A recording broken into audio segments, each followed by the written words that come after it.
നമസ്കാരം. പ്രൈം ഡിബേറ്റിലേക്ക് സ്വാഗതം. യഥാർത്ഥ കേരള സ്റ്റോറി എന്ന് വാഴ്ത്തിപ്പാടിയ ഒരു വിവാഹം ഇന്ന് നിയമത്തിന്റെ മുന്നിൽ ചോദ്യം ചെയ്യപ്പെടുകയാണ്. കുംഭമേള വൈറൽ താരം മൊണാലിസയുടെ വിവാഹത്തിൽ പോക്സോ കേസ് ഉണ്ടെന്ന് പറഞ്ഞ് മധ്യപ്രദേശ് പോലീസ് കേരളത്തിലെത്തുമ്പോൾ അന്വേഷണം പൂർത്തിയാക്കാനാകാതെ മടങ്ങേണ്ടി വരുന്നു. ഇത് സാധാരണ പരാജയമല്ല, ആരുടെയോ ഇടപെടൽ ഉണ്ടെന്ന സംശയം ഉയരുന്നില്ലേ? CPM പറയുന്നു സംഘ് പരിവാർ ഗൂഢാലോചന. പക്ഷേ ഒരു പോക്സോ കേസ് ഉണ്ടെങ്കിൽ അതിനെ ഗൂഢാലോചന എന്ന് പറഞ്ഞ് തള്ളിക്കളയാനാകുമോ? ഒരു ബാലികയുടെ സുരക്ഷയേക്കാൾ വലുതാണോ രാഷ്ട്രീയം? വിവാഹം നടത്തിക്കൊടുത്തത് ആരൊക്കെ? CPM സംസ്ഥാന സെക്രട്ടറി, MP, മന്ത്രി. ഇവർക്ക് ഉത്തരവാദിത്തമില്ലേ? പോക്സോ കേസ് ഇവർക്ക് ബാധകമല്ലേ? വിവാഹശേഷം ജനന സർട്ടിഫിക്കറ്റ് റദ്ദാക്കിയത് മിശ്ര വിവാഹത്തിന് നേരെയുള്ള സംഘ് പരിവാർ അസഹിഷ്ണുതയാണോ? കുംഭമേള വൈറൽ താരം മൊണാലിസയുടെ വിവാഹത്തിനായി കേരളത്തിൽ ഹാജരാക്കിയ 18 വയസ്സ് തികഞ്ഞെന്ന ജനന സർട്ടിഫിക്കറ്റ് മധ്യപ്രദേശ് സർക്കാർ റദ്ദാക്കിയതോടെ നിയമക്കുരുക്ക് മുറുകുമ്പോൾ പ്രൈം ഡിബേറ്റ് ചർച്ച ചെയ്യുന്നു. പോക്സോ കേസ് റിയലോ അൺറിയലോ?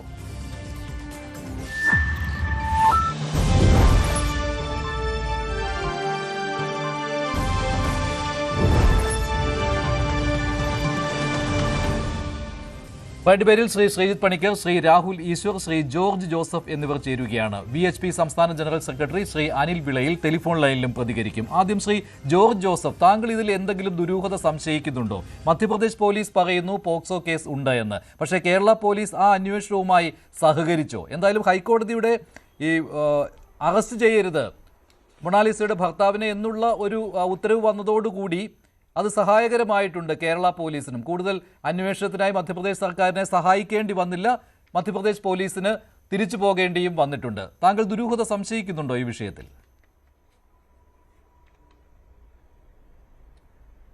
തീർച്ചയായിട്ടും അങ്ങനെ തന്നെയാണ് ഞാൻ കരുതുന്നത്.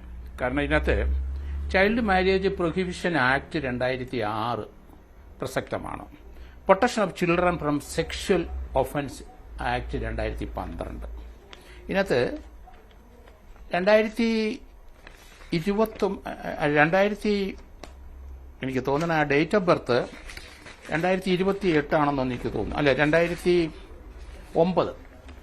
അതായത് ഇപ്പോൾ ഈ ഡിസംബർ 30-നാണ്. അല്ല, ഞാൻ പറഞ്ഞ ദേശീയ ST കമ്മീഷൻ അവരുടെ കണ്ടെത്തൽ അനുസരിച്ച് 2009 ആണ്. അങ്ങനെ വരുമ്പോൾ പ്രായപൂർത്തിയായിട്ടില്ല, അതാണ്. ഇല്ല, 16 വയസ്സിന് 2 മാസമേ ആകുന്നു. 2009 ഡിസംബർ 30-നാണ് ജനനം യഥാർത്ഥത്തിൽ. 2008 എന്ന് പറഞ്ഞൊരു കള്ള സർട്ടിഫിക്കറ്റ് ആയിട്ടാണ് ആ പെൺകുട്ടിയും ഇപ്പം കല്യാണം കഴിഞ്ഞ ഫർമാൻ ഖാനും കേരളത്തിലെത്തിയത്. ആരാണ് ഇവരെ കേരളത്തിൽ കൊണ്ടുവന്നത്? ഇവർക്ക് 2 പേർക്കും ഡേറ്റ് ഓഫ് ബർത്ത് കേരളത്തിൽ ഇല്ല. പക്ഷേ മിശ്ര വിവാഹത്തിനെ പ്രൊമോട്ട് ചെയ്യാൻ എന്ന രീതിയിൽ അവരെ ഇവിടെ കൊണ്ടുവന്നത് ആര്? പക്ഷേ ഈ കുട്ടി മൈനറാണ്. മൈനർ ആകുമ്പോഴാണ് നമ്മൾ സൂക്ഷിക്കേണ്ടത്. അതിനകത്ത് provision of child marriage act 2006 അതനുസരിച്ച് ഇത് വോയിഡാണ്. ഈ മാരേജ് അത് നിലനിൽക്കുന്ന മാരേജ് അല്ല. അതുപോലെ അത് കല്യാണം നടത്തിക്കൊടുത്തത് അവരും കുറ്റക്കാരാണ്. അത് അരുമാനൂര് ശ്രീ നൈനാൻ ദേവക്ഷേത്രത്തിൽ വെച്ചായിരുന്നു ആ കല്യാണം. അവിടുത്തെ ആ പഞ്ചായത്തിൽ ഈ മാരേജ് രജിസ്റ്റർ ചെയ്തിട്ടുമുണ്ട്. പക്ഷെ കുട്ടിക്ക് ഏകദേശം 16 വയസ്സും 2 മാസമേ ഉള്ളൂ.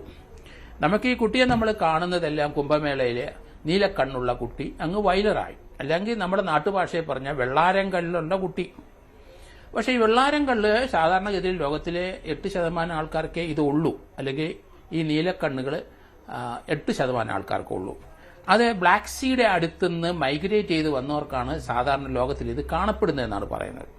അപ്പോൾ ഇതിന്റെ പൂർവികരെല്ലാം ബ്ലാക്ക് സീ അവിടുന്ന് ഇവർ വന്നവരാണ്, പശ്ചിമേഷ്യയുടെ നടുഭാഗത്തു നിന്ന് വന്നവരാണ്. അവരുടെ സന്തതിയാണ് ഈ കുട്ടി. അതുകൊണ്ടാണ് ചെറിയ സൗന്ദര്യവും ഈ കൊച്ചിനെ കാണാനും ഒരഴകും ആ നീല കണ്ണുകളൊക്കെ എല്ലാവരെയും നമ്മളെല്ലാം അട്രാക്ട് ചെയ്ത് അങ്ങനെയാണ്. പക്ഷെ കുട്ടിക്ക് 16 വയസ്സേ ആയുള്ളൂ. ആ കുട്ടിയെ ആരാണ് ആ കുട്ടി മധ്യപ്രദേശിലും ഈ കല്യാണം കഴിച്ച പയ്യൻ അത് മഹാരാഷ്ട്രയിലുമാണ്. ഫർഖാൻ ഖാനെ വിവാഹം കഴിച്ചു കൊണ്ടുവന്നപ്പോൾ ആ കുട്ടി മൈനറാണെങ്കിൽ റേപ്പ് കേസ് നിലനിൽക്കും. അവിടെയാണ് പ്രശ്നം. ഇതിനകത്ത് ഈ നമ്മുടെ ഇവിടുത്തെ ഒരു മന്ത്രിയും ഇവിടുത്തെ ഒരു പാർട്ടി സെക്രട്ടറിയും അതുപോലെ ഒരു രാജ്യസഭയിലെ ഒരു MPയും ഇതിന് കൂട്ടുനിന്നു. അപ്പം കൂട്ടുനിന്നാലൊക്കെ ഒഫൻസിലോട്ട് പോകുമെന്നുള്ളതാണ്. ഇവിടുത്തെ പ്രശ്നം മധ്യപ്രദേശ് പോലീസ് കൃത്യമായ എവിഡൻസോട് കൂടി വന്നുവല്ലോ. അല്ല, ഈ ഡേറ്റ് ഓഫ് ബർത്ത് ഉൾപ്പെടെയുള്ള കാര്യങ്ങളുമായി അവിടുത്തെ മധ്യപ്രദേശിലെ ജനന സർട്ടിഫിക്കറ്റ് ഉൾപ്പെടെ വെച്ചിട്ടാണ് പോക്സോ കേസ് എടുത്തത് ഭർത്താവിനെതിരെ. പക്ഷേ ഇവിടെ വന്നതിന് ശേഷം മധ്യപ്രദേശ് പോലീസിന് വേണ്ടത്ര സഹകരണം കിട്ടിയോ കേരള പോലീസിന്റെ ഭാഗത്ത് നിന്ന്? താങ്കൾ അതിനെ എങ്ങനെ കാണുന്നു? ഇല്ല, ഇവിടെ കിട്ടിയില്ലെന്ന് ഞാൻ മനസ്സിലാക്കുന്നു. ഇവിടെ ആ പെൺകുട്ടി എറണാകുളത്തുണ്ട്. ആ പെൺകുട്ടി ഇപ്പം പ്രഗ്നന്റ് ആണെന്നും പറയുന്നുണ്ട്. അത് തന്നെയല്ല, ഫർമാൻ ഖാന് കേരള ഹൈക്കോടതിയിൽ നിന്ന് അറസ്റ്റ് തടഞ്ഞുകൊണ്ട് മെയ് 20 വരെ അറസ്റ്റ് തടഞ്ഞിട്ടുണ്ട്. അപ്പൊ അതുകൊണ്ടാണ് പോലീസ് മടങ്ങിപ്പോയത്. പക്ഷെ അന്വേഷണം നടത്തുന്നതിന് തടസ്സമില്ലല്ലോ. അറസ്റ്റ് തടഞ്ഞിട്ടുണ്ട് എന്നേ ഉള്ളല്ലോ. അറസ്റ്റ് തടഞ്ഞിട്ടുണ്ട് എന്നല്ലേ ഉള്ളൂ. മൊഴിയെടുക്കുന്നതിനും അങ്ങനെയുള്ള തടസ്സങ്ങൾ വന്നിട്ടില്ല. അതിനൊന്നും ഒരു തടസ്സമില്ല. പക്ഷെ ഈ കുട്ടിയെ കാണിച്ചില്ല. കുട്ടി എവിടെ ആരുടെ പ്രൊട്ടക്ഷനിലായിരുന്നു. കാരണം ഇതിനകത്ത് വേറൊരു പ്രശ്നമുണ്ട്. കുട്ടി പ്രഗ്നന്റ് ആണ്. ഈ പ്രഗ്നന്റ് ആയ ഒരു കുട്ടി ഇനി മൈനർ കുട്ടി പ്രസവിച്ചാൽ അത് തീർച്ചയായിട്ടും അതിന്റെ കസ്റ്റോഡിയൻ ഗവൺമെന്റേ വരുള്ളൂ. ഹസ്ബൻഡ് കൊണ്ടുപോകാനൊക്കില്ല. അത് തന്നെയല്ല, തമ്പാനൂർ പോലീസ് സ്റ്റേഷനിലെ ആ പെൺകുട്ടിയുടെ പേരൻസ് വന്നിട്ട് ഞങ്ങളുടെ കുട്ടിയെ രക്ഷപ്പെടുത്തണം, ആ കുട്ടി മൈനറാണ് എന്ന് പറഞ്ഞപ്പോൾ അവിടുത്തെ SHO അതിന് പിന്തുണ കൊടുത്തില്ല. അവരെ തഴഞ്ഞു വിട്ടു. അത് അടുത്തൊരു ഒഫൻസാണ്. അപ്പോൾ 18 വയസ്സിന് 21 വയസ്സ് ഇനി കംപ്ലീറ്റ് ചെയ്തെങ്കിൽ മാത്രമേ ഈ ചൈൽഡ് മാരേജ് പ്രൊഹിബിഷൻ ആക്ടിൽ നമുക്ക് രക്ഷപ്പെടാൻ പറ്റുള്ളൂ. Protection of children from sexual ഒഫൻസിനകത്തും പ്രശ്നമാണ്. കാരണം ഒരു മൈനറിനെ അതിനകത്ത് ഒരു പെനിട്രേറ്റീവ് സെക്ഷൽ ഒഫൻസ് നടത്തിയാൽ 7 വർഷം മുതൽ ജീവപര്യന്തം വരെയാണ് പറഞ്ഞിരിക്കുന്നത്. അപ്പൊ അതിന് കൂട്ടുനിൽക്കുന്ന സെക്ഷൻ 17 ഇവിടുത്തെ ഒരു മന്ത്രിയും ഇവിടുത്തെ ഒരു പാർട്ടി സെക്രട്ടറിയും അതേ സമയത്ത് ഒരു രാജ്യസഭ MPയും അവിടുത്തെ അമ്പലത്തിലെ ഒരാളും. അപ്പൊ അതേ ശിക്ഷയാണ് പറഞ്ഞിരിക്കുന്നത്. 7 വർഷം മുതൽ ലൈഫ്. ഇത് അത്ര നിസ്സാരമായിട്ട് നമുക്ക് കാണാൻ കഴിയത്തില്ല. കാരണം SC കമ്മീഷൻ ഇടപെട്ടിട്ടുണ്ട്. കേരള DGP വേണ്ട പ്രൊട്ടക്ഷൻ കൊടുക്കണമെന്നും മധ്യപ്രദേശ് DGPയുടെ അടുത്തും ക്ലിയർ ഡയറക്ഷൻ വന്നിട്ടുണ്ട്. രണ്ടാമത് ഇവരെ ഹാജരാക്കിയത് ആ സർട്ടിഫിക്കറ്റ് എവിടുന്നാണ് അത് ക്യാൻസൽ ചെയ്ത് പോയി കഴിഞ്ഞു. യഥാർത്ഥ സർട്ടിഫിക്കറ്റ് ആ കുട്ടി ജനിച്ച സ്ഥലത്ത് നിന്ന് ആ മാതാപിതാക്കളുടെ കയ്യിലുണ്ട്. അങ്ങനെയല്ലേ നമ്മൾ നോക്കുന്നത്. എന്തുകൊണ്ടാണ് കേരളത്തിൽ മറ്റുള്ള ആൾക്കാരുടെ അവരുടെ സർട്ടിഫിക്കറ്റ് ബർത്ത് സർട്ടിഫിക്കറ്റുമായിട്ട് വന്നാൽ അത് നമ്മളെങ്ങനെ അക്സെപ്റ്റ് ചെയ്യാൻ പറ്റും? നമ്മുടെ കേരളത്തിലാണ് നമുക്ക് അതിന്റെ കോപ്പി എടുക്കാനും വെരിഫൈ ചെയ്യാനും പറ്റും. ഇത് വെരിഫൈ ചെയ്യാൻ പറ്റില്ല. അതുകൊണ്ട് അതിവിടെ മിശ്രഭാവം എന്ന് പറഞ്ഞ് പ്രോത്സാഹിപ്പിച്ചെന്ന് പറഞ്ഞാൽ അതിനകത്തൊരു റേപ്പ് വന്നു. അതിനകത്ത് തീർച്ചയായിട്ടും ആ റേപ്പ് ചെയ്ത കുറ്റത്തിന് പ്രൊമോട്ട് ചെയ്ത ആൾക്കാരും ഈ മന്ത്രിയും ഈ രാജ്യസഭാ മെമ്പറും അതുപോലെ തന്നെ അമ്പലത്തിലെ അയാളും പരികർമ്മിയായിട്ട് നിന്നവരും അവരെല്ലാം പ്രതിയാകും. അതേ ശിക്ഷയാണ് പറഞ്ഞിരിക്കുന്നത്. ഇതിൽ നിന്ന് ഊരിക്കൊണ്ട് പോകാൻ വലിയ ബുദ്ധിമുട്ടാണ്. കാരണം അവിടുത്തെ DGP ആണ് കേസെടുക്കാൻ ആദ്യം മധ്യപ്രദേശിലെ DGP നിർദ്ദേശിച്ചത്. കേസെടുക്കാൻ അവിടുത്തെ DGP ആണ്. അവിടുത്തെ ഒരു വനിതാ SI ആണ് അവിടെ അവരുടെ മൊഴി രേഖപ്പെടുത്തിയിരിക്കുന്നത്. എല്ലാം ലീഗലായിട്ട് എല്ലാം ചെയ്തിട്ടുണ്ട്. ഇവിടെ വന്നപ്പം വേണ്ട പോലീസ് പ്രൊട്ടക്ഷൻ കൊടുത്തില്ലാത്തതുകൊണ്ട് അവർ മടങ്ങിപ്പോയി. പിന്നെ നിയമപരമായി അറസ്റ്റ് ആ പയ്യനെ ചെയ്യാനും പറ്റത്തില്ല. അതിപ്പോ അവർ ഒന്നെങ്കിൽ കേരള ഹൈക്കോടതിയിൽ ഇപ്പൊ അപ്പീർ ചെയ്യും, ഇല്ലെന്നെങ്കിൽ സുപ്രീം കോടതിയിൽ പോകും. കാരണം അത് തീർച്ചയായിട്ടും പോക്സോ കേസിനകത്ത് പറയുന്നുണ്ട്. അതിനകത്ത് ഒരു സംരക്ഷണം കേരളത്തിലുള്ള ഇവർക്കാർക്ക് ലഭിക്കില്ല എന്ന് തന്നെയാണ് ഞാൻ കരുതുന്നത്. ശരി ശ്രീ ജോർജ് ജോസഫ്. ശ്രീ രാഹുൽ ഈശോ, താങ്കൾ അങ്ങനെയല്ലല്ലോ കരുതുന്നത്. താങ്കൾ പറയുന്നത് ഈ വിവാഹം അത് യഥാർത്ഥമാണ്, അതിൽ നിയമപരമായി കുരുക്കുകളില്ല എന്നാണല്ലോ. അപ്പോൾ ആരാണ് വ്യാജ സർട്ടിഫിക്കറ്റ് ഉണ്ടാക്കിയത്? ഇപ്പോൾ മധ്യപ്രദേശ് സർക്കാർ കൊടുത്ത ജനന സർട്ടിഫിക്കറ്റുമായാണ് മധ്യപ്രദേശ് പോലീസ് വന്നത്. NCST national commission of scheduled tribes അവരുടെ കൈവശവുമുണ്ട്. അവർ ആ റിപ്പോർട്ടിൽ അത് എടുത്തു പറഞ്ഞിട്ടും ഉണ്ട്. പിന്നീട് ഇവിടെ അതിനു മുമ്പ് ഇവിടെ ഹാജരാക്കിയ സർട്ടിഫിക്കറ്റ്, ജനന സർട്ടിഫിക്കറ്റ്, വിവാഹത്തിനായി ഹാജരാക്കിയ ജനന സർട്ടിഫിക്കറ്റ് അത് മധ്യപ്രദേശ് സർക്കാർ റദ്ദാക്കിയിട്ടുമുണ്ട്. അപ്പോൾ എന്താണ് ഇവിടെ സംഭവിച്ചിരിക്കുന്നത്? മധ്യപ്രദേശ് പോലീസ് ഇവിടെ വന്നിട്ടാണെങ്കിൽ വെറും കൈയോടെ മടങ്ങുകയും ചെയ്തു. 100 കള്ളങ്ങൾ പറഞ്ഞാലും ഒരു സത്യത്തെ അതുകൊണ്ട് അതിജീവിക്കാൻ കഴിയില്ല. എത്ര കള്ളം പറഞ്ഞാലും കള്ളം പറയുന്നവർ വിജയിക്കാനും പോകുന്നില്ല. അതാണ് സത്യമേവ ജയതേ എന്ന് നമ്മുടെ കോടതികൾ എഴുതി വെച്ചിരിക്കുന്നത്. ഒന്നാമത്തെ കാര്യം, മുഹമ്മദ് ഫർമാൻ ഖാനെതിരെ പോക്സോ കേസ് ഇല്ല. മധ്യപ്രദേശ് പോലീസ് ഇട്ടിരിക്കുന്നത് അബ്ഡക്ഷൻ കേസാണ്. ആ FIRന്റെ കോപ്പി എന്റെ ഇരിപ്പുണ്ട്, ഞാൻ അയച്ചു തരാം. ഇനിയും 2, മധ്യപ്രദേശിൽ നിന്ന് മോണാലിസ ഭോസ്ലെ എന്ന് പറഞ്ഞ കുട്ടി ജനിക്കുന്നത് ജനുവരി 1, 2008 അത് തെളിയിക്കാൻ അന്ന് ബർത്ത് സർട്ടിഫിക്കറ്റ് ആ കുട്ടിയുടെ കയ്യിലുണ്ട്.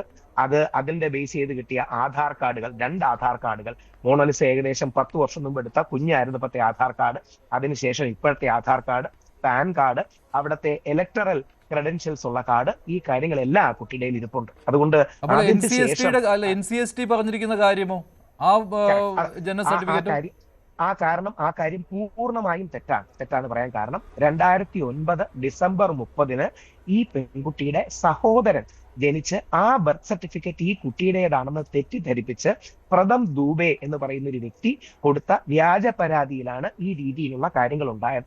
മോണാലിസ ഞാൻ ശ്രീ മഞ്ജുഷിന് തന്നെ അയച്ചിട്ടുണ്ട്. മഞ്ജുഷ് ആണല്ലോ ഇവിടുത്തെ ജഡ്ജി, അതുകൊണ്ട് ശ്രീ മഞ്ജുഷിന് തന്നെ അയച്ചിട്ടുണ്ട്. അല്ലല്ല, ഞാൻ ആലങ്കാരിക പറഞ്ഞു കേട്ടോ, അങ്ങനല്ല, ഞാണല്ലോ മോഡറേറ്റർ വിളിച്ചതാണ്. 2 ആധാർ കാർഡുകൾ, പാൻ കാർഡ്, ഇലക്ടറൽ ID, ഇത്രയും കാര്യങ്ങൾ ഉണ്ടാക്കാൻ കഴിയുമോ? ഇനി 10 വർഷം മുമ്പ് മോണാലിസയുടെ ആധാർ കാർഡിലും ജനന തീയതി 1/1/2008 ആണ്, അഥവാ ജുവനേരി 1/2008 ആണ്.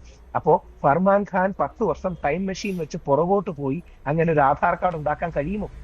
അപ്പോ ഹിന്ദു ആധാർ കാർഡ് ആധാർ കാർഡ് അല്ലല്ലോ അതിൽ ബാധകമാകുന്നത്, അത് ജനന സർട്ടിഫിക്കറ്റ് തന്നെയാണ്.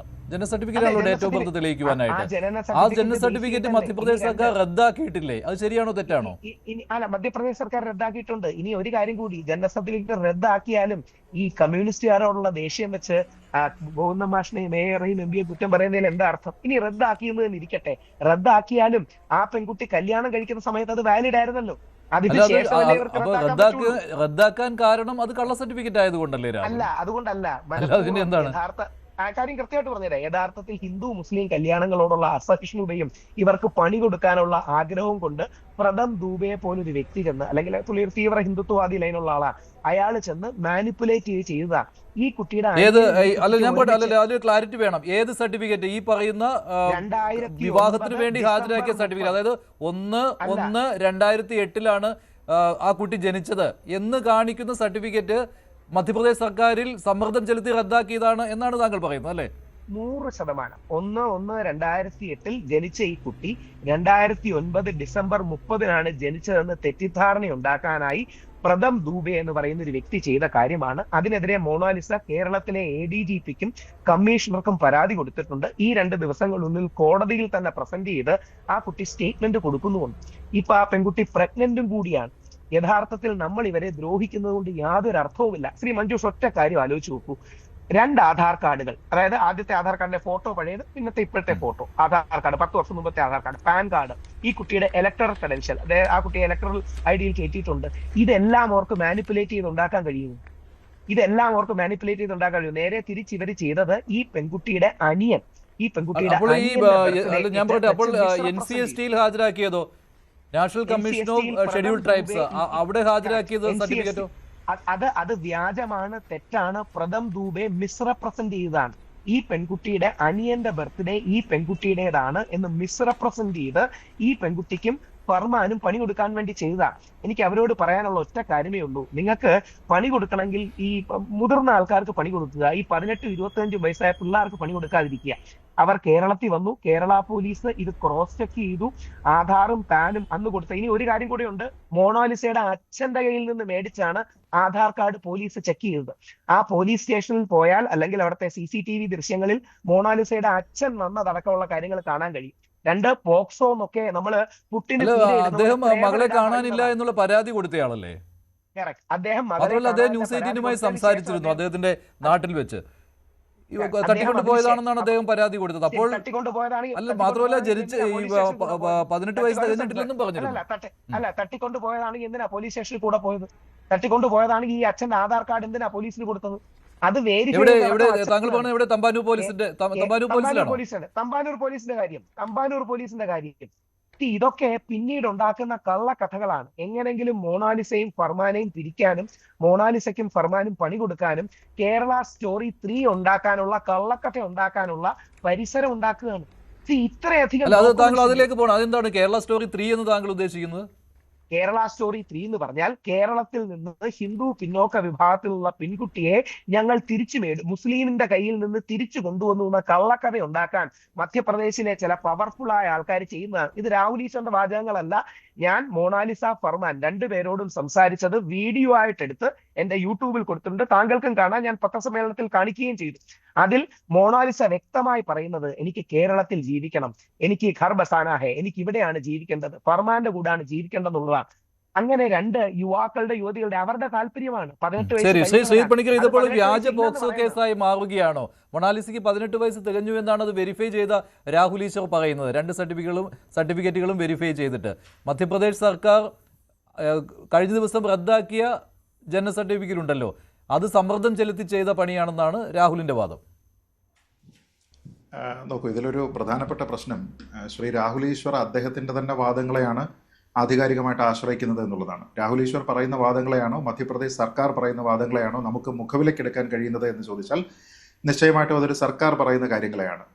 ഏതെങ്കിലും രീതിയിലത്തേക്കുള്ള ഒരു പ്രകോപനത്തിൻ്റെ അടിസ്ഥാനത്തിൽ ഏതെങ്കിലും ഒരു ഹിന്ദുത്വ ശക്തി ആവശ്യപ്പെട്ട് കേരള സ്റ്റോറി 3 ക്രിയേറ്റ് ചെയ്യണം എന്നുള്ള ഒരു ആഗ്രഹത്തിൻ്റെ പേരിൽ പറഞ്ഞാൽ അതിന് ഉടനെ തന്നെ വെള്ളം കോരാൻ വേണ്ടിയിട്ട് നിൽക്കുന്ന ആൾക്കാരാണോ നമ്മുടെ നാട്ടിലെ ഒരു സർക്കാർ അല്ലെങ്കിൽ ഒരു സംസ്ഥാനം ഭരിക്കുന്നത് എന്ന് ചോദിച്ചു കഴിഞ്ഞാൽ അത് ലോജിക്കലായിട്ടോ റീസണബിളായിട്ടോ എനിക്ക് തോന്നുന്നില്ല. അതേസമയം ശ്രീ രാഹുൽ ഈശ്വർ പറയുന്ന അദ്ദേഹത്തിൻ്റെ വാദം അനുസരിച്ചിട്ടുള്ള ലോജിക്കലായിട്ടുള്ള ക്വസ്റ്റ്യൻ എന്ന് പറയുന്നത് എങ്ങനെയാണ് ഒരു വ്യക്തിയുടെ പാൻ കാർഡും ആ വ്യക്തിയുടെ ആധാർ കാർഡും ആ വ്യക്തിയുടെ വോട്ടർ ID കാർഡും ഒക്കെ ഉണ്ടാക്കുന്നത് അത് വ്യാജമായിട്ട് നിർമ്മിക്കാൻ കഴിയുമോ എന്നാണ്. അത് വ്യാജമായിട്ട് നിർമ്മിക്കാൻ കഴിയും എന്നെങ്കിലും നമുക്കറിയാവുന്ന ഒരു കാര്യമാണ്. പക്ഷെ ഒരു സർക്കാരിനെ കൊണ്ട് ഈ രീതിയിലത്തേക്ക് പ്രഷർ ചെയ്തതിന് ശേഷം ഒരു കാര്യം ചെയ്യുക എന്നുള്ളത് എളുപ്പമല്ല. അപ്പോൾ ഇതിൽ വ്യാജമായിട്ടാണ് രേഖ നിർമ്മിച്ചത് എന്നൊന്നും ഞാൻ പറയുന്നില്ല, കാരണം അതൊന്നും നമുക്ക് അറിയുന്ന കാര്യമല്ല. അത് അന്വേഷണത്തിൻ്റെ ഭാഗമായിട്ട് പെൻഡൻസിയിലുള്ള ഒരു കാര്യമാണ്. പക്ഷേ ഇവിടെ ഏതോ ഒരു പ്രഥം ദുബെയെ പറ്റി ശ്രീ രാഹുൽ ഈശ്വർ പറയുന്നുണ്ട്. അദ്ദേഹം ആരാണെന്നോ അദ്ദേഹത്തിൻ്റെ ക്രെഡിബിലിറ്റി എന്താണോ എന്നോ അദ്ദേഹത്തിന് ഇതിലുള്ള ഇൻട്രസ്റ്റ് എന്താണോ എന്നതിനെക്കുറിച്ച് എനിക്കറിയില്ല. പക്ഷേ ഞാനിവിടെ ശ്രദ്ധിച്ച വാക്കുകൾ ഈ കുട്ടിയുടെ അച്ഛൻ്റെയും അമ്മയുടേതുമാണ്. അതിൻ്റെ അമ്മ പറയുന്നത് എൻ്റെ മകൾക്ക് 16 വയസ്സ് മാത്രമേ പ്രായമുള്ളൂ, ഞാൻ വിവാഹത്തിന് പെർമിഷൻ കൊടുത്തിട്ടില്ല എന്നാണ്. അപ്പോൾ ഏതോ ഒരു പ്രഥം ദുബെയാണോ നമ്മൾ ആശ്രയിക്കുന്നത് അതോ ഈ പെൺകുട്ടിയുടെ അമ്മയെയാണോ എന്ന് ചോദിച്ചു കഴിഞ്ഞാൽ അവിടെയും നേരത്തെ സർക്കാരിൻ്റെ കാര്യത്തിൽ ഞാൻ പറഞ്ഞതുപോലെ തന്നെ ആ പെൺകുട്ടിയുടെ അമ്മയെ നമുക്ക് വിശ്വസിക്കാനായിട്ട് കഴിയുകയുള്ളൂ. അപ്പോൾ കുടുംബത്തിനുള്ള കംപ്ലൈൻറ്റ് എന്നാണ്. കുടുംബം പറയുന്നത് ഈ പെൺകുട്ടിക്ക് ഇത്ര പ്രായമേ ആയിട്ടുള്ളൂ എന്നാണ്. അതിന് വിവാഹം മാത്രമല്ല രജിസ്ട്രേഷൻ നമ്പർ ഉൾപ്പെടെയുള്ള ബർത്ത് സർട്ടിഫിക്കറ്റ് ആണ് NCST കമ്മീഷന് മുൻപാകെ ഹാജരാക്കിയത്. അതിൽ 959B ആണ് registration number. Date of birth എന്ന് പറയുന്നത് 30/12/2009 5:50 PM. അതിൽ അച്ഛൻ്റെയും അമ്മയുടെയും പേര് ചേർത്തിട്ടുണ്ട്. പ്ലേസ് ഓഫ് ബർത്തും ചേർത്തിട്ടുണ്ട്. മഹേശ്വർ, മധ്യപ്രദേശ് എന്നുള്ള സ്ഥലത്ത്. അവിടുത്തെ കമ്മ്യൂണിറ്റി ഹെൽത്ത് സെൻറ്റർ അത് പ്ലേസ് ഓഫ് ബർത്ത് ആയിട്ട് വെച്ചിട്ടുണ്ട്. രജിസ്ട്രേഷൻ ഡേറ്റ് 30/12/2009 അതും വെച്ചിട്ടുണ്ട്. രജിസ്ട്രേഷൻ യൂണിറ്റ് നെയിമും രജിസ്ട്രേഷൻ യൂണിറ്റ് കോഡും എല്ലാം വെച്ചിട്ടുണ്ട്. ഇത് സമ്മർദ്ദം ചെലുത്തി ഉണ്ടാക്കിയതാണ് എന്ന് പറയുമ്പോൾ അത് അവിശ്വസനീയമായിട്ട് തോന്നുന്നുണ്ട് അല്ലേ? തീർച്ചയായിട്ടും. കാരണം ഇതിൽ മറ്റു ചില കാര്യങ്ങൾ കൂടി മനസ്സിലാക്കേണ്ടതായിട്ടുണ്ട്. അതായത് ശ്രീ രാഹുൽ ഈശ്വർ ഇവിടെ ആശ്രയിക്കുന്നത് ഏജിൻ്റെ പ്രൂഫായിട്ടുള്ളത് ആധാർ കാർഡിനെയും ഒപ്പം വോട്ടർ ID കാർഡിനെയും ഒക്കെയാണ്. പക്ഷെ അത് ഇന്ത്യയിൽ അംഗീകരിക്കപ്പെട്ടിരിക്കുന്ന ഏജ് പ്രൂഫ് അല്ല എന്നുള്ള വിവരം ശ്രീ രാഹുൽ ഈശ്വർ മനസ്സിലാക്കേണ്ടതാണ്. അതുമായി ബന്ധപ്പെട്ട് നിരവധി സുപ്രീം കോടതി ഉത്തരവുകളുണ്ട്. പക്ഷെ ഒരു ഡേറ്റ് ഓഫ് ബർത്ത് സർട്ടിഫിക്കറ്റ് ഉണ്ടായിരുന്നു അല്ലേ Rahul? Date of birth certificate ഉണ്ടായിരുന്നു. ഡേറ്റ് ഓഫ് ബർത്ത് സർട്ടിഫിക്കറ്റിൽ തന്നെ ഞാൻ ഒറിജിനൽ എല്ലാം മഞ്ജുഷ് ഇപ്പൊ അയച്ചിട്ടുണ്ട്. മഞ്ജുഷ് വേണമെങ്കിൽ കാണിക്കാം. ഞാൻ ഇപ്പം ശ്രീത് ഭായിക്ക് അയക്കാൻ പറ്റിയില്ല. ആ കുട്ടിയുടെ മുമ്പത്തെ ബർത്ത് സർട്ടിഫിക്കറ്റ് ആരാണ്? മധ്യപ്രദേശ് ഗവൺമെന്റ് തന്നെയാണ്. അതല്ലേ ക്യാൻസൽ ചെയ്തു. അതിൽ 1/1/2008 എന്നുണ്ട് ഒരു അതിൽ birth certificate government of Madhya Pradesh എന്നുള്ളതുണ്ട്. ഈ സർട്ടിഫിക്കറ്റ് ആണ് പിന്നീട് മധ്യപ്രദേശ് സർക്കാർ റദ്ദാക്കിയത്, ക്യാൻസൽ ചെയ്തു. അല്ല, നോക്കൂ, ഇവിടുത്തെ പ്രധാനപ്പെട്ട കാര്യം ഒന്ന്, ആധാർ എന്ന് പറയുന്നത് ഒരു ഏജ് പ്രൂഫിന്റെ ഡോക്യുമെന്റ് അല്ല, ബർത്ത് സർട്ടിഫിക്കറ്റ് ആണ്. പക്ഷേ ഇവിടുത്തെ പ്രധാനപ്പെട്ട പ്രശ്നം ഈ മഹേശ്വർ മുനിസിപ്പൽ കൗൺസിലുള്ള ഈ രജിസ്റ്റർ ചെയ്തിരിക്കുന്ന അവിടെ നിന്ന് ഇഷ്യൂ ചെയ്തിരിക്കുന്ന ഈ ബർത്ത് സർട്ടിഫിക്കറ്റിൽ 1 ജനുവരി 2008 എന്നുള്ള ഒരു പ്രായമാണ് കൊടുത്തിരിക്കുന്നത് എങ്കിൽ ഈ കുട്ടിയുടെ ഹോസ്പിറ്റൽ റെക്കോർഡുമായിട്ട് അത് മാച്ച് ചെയ്യുന്നില്ല എന്നുള്ളതാണ് പ്രശ്നം. ഇപ്പൊ ആരെങ്കിലും സമ്മർദ്ദം ചെലുത്തിയതിനു ശേഷമല്ല NCST ഇതിനെ റദ്ദ് ചെയ്യുന്നത്, മറിച്ച് പ്രൈമറി ഹോസ്പിറ്റൽ റെക്കോർഡ്സിന്റെ അടിസ്ഥാനത്തിലാണ്. മാത്രമല്ല അത് ഡേറ്റ് ഓഫ് രജിസ്ട്രേഷൻ വന്നിരിക്കുന്നത് 2023-ലാണ്, 5/6/2023. എക്സാക്ട്ലി. അതായത് ഇതിന്റെ പ്രധാനപ്പെട്ട കാര്യം ഒന്നും നമ്മുടെ നാട്ടിൽ പല ആൾക്കാരും ഇന്നത്തെ കാലത്ത് കുറച്ചുകൂടെ പെട്ടെന്ന് തന്നെ ഈ ബർത്ത് സർട്ടിഫിക്കറ്റ് ഒക്കെ തന്നെ എടുക്കാറുണ്ട്. മഞ്ജുഷ് നമുക്കറിയാമല്ലോ, നമ്മുടെയൊക്കെ കാലത്ത് ഉണ്ടായിരുന്ന ആൾക്കാർ ആ സമയത്ത് റെഡിലി ബർത്ത് സർട്ടിഫിക്കറ്റ് എടുക്കുമായിരുന്നില്ല. ചിലപ്പോൾ പാസ്പോർട്ടിന്റെ ആവശ്യത്തിനോ മറ്റെന്തെങ്കിലും ഒരു കാര്യം വരുന്ന സമയത്ത് പിന്നീടായിരിക്കും ഇത് കൊടുക്കുക. അല്ലെങ്കിൽ ജോലിയുടെ ആവശ്യമായിട്ട് ചില സ്വകാര്യ സ്ഥാപനങ്ങളൊക്കെ ബർത്ത് സർട്ടിഫിക്കറ്റ് ആവശ്യപ്പെടും. എൻ്റെയൊക്കെ ബർത്ത് സർട്ടിഫിക്കറ്റ് എടുത്തിരിക്കുന്നത് ആ കാലത്തല്ല, അത് ഹോസ്പിറ്റലിൽ രജിസ്റ്റേർഡ് ആണ്, അതിന്റെ റെക്കോർഡ് അവിടെ ഉണ്ട്. പക്ഷേ പിന്നീട് എത്രയോ കാലം കഴിഞ്ഞ് ഇന്നുള്ള ഫോർമാറ്റിലാണ് എൻ്റെയൊക്കെ ബർത്ത് സർട്ടിഫിക്കറ്റ് കിട്ടിയിരിക്കുന്നത്.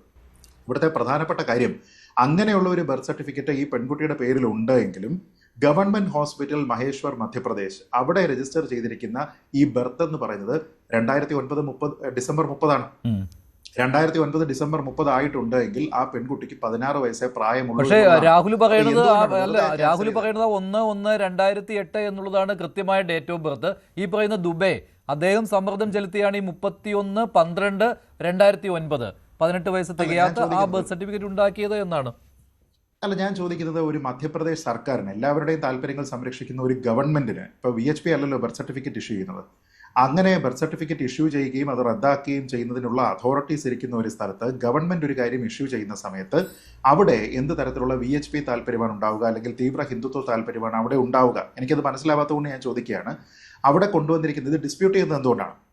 അത് ഡിസ്പ്യൂട്ട് ചെയ്തിരിക്കുന്നത് ഇപ്പോൾ നമ്മുടെ ആരുടെ കാര്യത്തിലാണെങ്കിലും ബർത്ത് സർട്ടിഫിക്കറ്റിന്റെ കാര്യത്തിൽ ഡിസ്പ്യൂട്ട് ഉണ്ടെങ്കിൽ ഹോസ്പിറ്റൽ റെക്കോർഡ്സ് ആണ് പരിശോധിക്കുക. അപ്പോൾ ഹോസ്പിറ്റൽ റെക്കോർഡ്സ് നിങ്ങൾക്ക് ഓൾട്ടർ ചെയ്യാൻ പറ്റുമോ? ബർത്ത് സർട്ടിഫിക്കറ്റ് ഓൾട്ടർ ചെയ്യാൻ പറ്റുമോ? ഡെഫിനറ്റ്ലി നിങ്ങൾക്ക് പറ്റുന്നത് ബർത്ത് സർട്ടിഫിക്കറ്റ് ആണ്. കാരണം ഹോസ്പിറ്റൽ റെക്കോർഡ്സ് എന്ന് പറയുന്നത് ഒരു രജിസ്റ്ററിലാണ്. അന്നത്തെ കാലത്ത് പല സ്ഥലങ്ങളിലും ഇത് ഡിജിറ്റലൈസ്ഡ് ഒന്നും അല്ല. അപ്പോൾ ഇത് റിട്ടൺ പേപ്പർ ഡോക്യുമെന്റിലുള്ള ഒരു കാര്യമാണ് ഈ 30 ഡിസംബർ. അത് മാത്രമല്ല രാഹുൽ, ഈ നാഷണൽ കമ്മീഷൻ ഷെഡ്യൂൾഡ് ട്രൈബ്സിന്റെ മുന്നിൽ ഈ 2 സർട്ടിഫിക്കറ്റും എത്തിയതാണ്. അവർ കൃത്യമായിട്ട് പറഞ്ഞത് ഹോസ്പിറ്റൽ റെക്കോർഡ് അനുസരിച്ച് 2009 ഡിസംബറിലെ ഡേറ്റ് ഓഫ് ബർത്ത് ആണ്. അപ്പോൾ പിന്നെ നമ്മൾ NCSTയെയും സംശയിക്കണോ? അവിടെയാണ് അടുത്ത പ്രശ്നം. അതായത് നമ്മൾ മധ്യപ്രദേശ് ഗവൺമെന്റിനെ ഏതെങ്കിലും തരത്തിലുള്ള രാഷ്ട്രീയത്തിന്റെ പേരിൽ നമ്മൾ അങ്ങനെ പറഞ്ഞാൽ NCST എന്ന് പറയുന്ന ഷെഡ്യൂൾഡ് ട്രൈബ് വിഭാഗത്തിലുള്ള ആൾക്കാരുടെ താല്പര്യം സംരക്ഷിക്കുന്നതിന് വേണ്ടി എസ്റ്റാബ്ലിഷ് ചെയ്തിരിക്കുന്ന ഒരു ബോഡി ഒന്നും കാണാതെ ഇത് ചെയ്തുവെന്നോ, അല്ലെങ്കിൽ അവിടെ തീവ്ര ഹിന്ദുത്വ ആൾക്കാരുടെ സ്വാധീനം കാരണം അവർ ചെയ്തു എന്ന് പറഞ്ഞു കഴിഞ്ഞാൽ നമുക്ക് എല്ലാ കാര്യത്തിനും അങ്ങനെ പറഞ്ഞുകൂടെ? ഇപ്പം ഞാനിവിടെ വന്നതിന് ശേഷം എനിക്ക് വേണമെങ്കിൽ പറയാം തീവ്ര ഇസ്ലാമിക പക്ഷത്തിൻ്റെ, അല്ലെങ്കിൽ തീവ്ര ക്രിസ്തീയ പക്ഷത്തിൻ്റെ, തീവ്ര ഹിന്ദു പക്ഷത്തിൻ്റെ ഭാഗമായിട്ടാണ് ഒരാളൊരു അഭിപ്രായം എടുക്കുക, എല്ലാ കാര്യങ്ങളിലും അയാൾ അങ്ങനെയാണ് അഭിപ്രായം എടുക്കുക എന്ന് പറഞ്ഞാൽ പിന്നെ ആർഗ്യുമെൻ്റ് എവിടെയാണ് നിലനിൽക്കുക? ഞാൻ പറഞ്ഞത് നമ്മൾ മുന്നോട്ട് വെക്കുന്ന കാര്യങ്ങൾ എന്തിൻ്റെ പേരിലാണ്? ഒന്ന്, ശരിയാണ്, ബർത്ത് സർട്ടിഫിക്കറ്റ് ആധികാരിക രേഖയാണ്. പക്ഷേ ആ ബർത്ത് സർട്ടിഫിക്കറ്റ് സ്റ്റാൻഡ്സ് ക്യാൻസൽ. ആ ബർത്ത് സർട്ടിഫിക്കറ്റ് ക്യാൻസൽ ചെയ്യാനായിട്ട് 2 ഏജൻസികൾ, അതായത് അതിനെ വെറ്റ് ചെയ്യുന്നതിന് വേണ്ടിയിട്ട് NCSTയും അതിനെ ക്യാൻസൽ ചെയ്യാനായിട്ട് മധ്യപ്രദേശ് സർക്കാരും തീരുമാനിക്കുന്നത് ഹോസ്പിറ്റൽ റെക്കോർഡ്സിൻ്റെ അടിസ്ഥാനത്തിലാണ് എന്നുള്ളത് നമ്മുടെ മുന്നിലുള്ള ഫാക്റ്റാണ്. 1.